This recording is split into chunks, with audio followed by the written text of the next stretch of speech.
Guys, আসসালামু আলাইকুম। কেমন আছেন? আশা করি সবাই ভালো আছেন।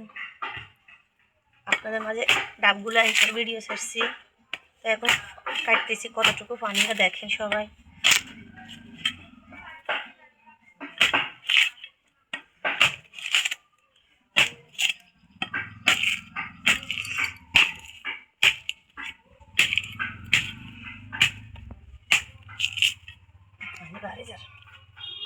পানিগুলো হরিজার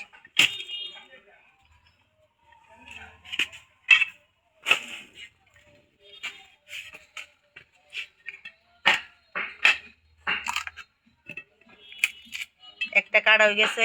কতটুকু পানি হয়েছে দেখেন।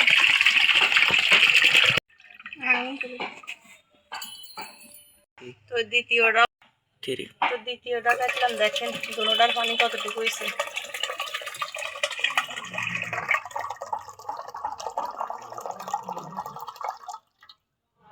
কাটা শেষ, এখন ফ্রিজে রাখুন নি, সন্ধ্যায় টাইমে খাবো, দেখাবো আপনাদেরকে। তো সবাই ভালো থাকবেন। আসসালামু আলাইকুম।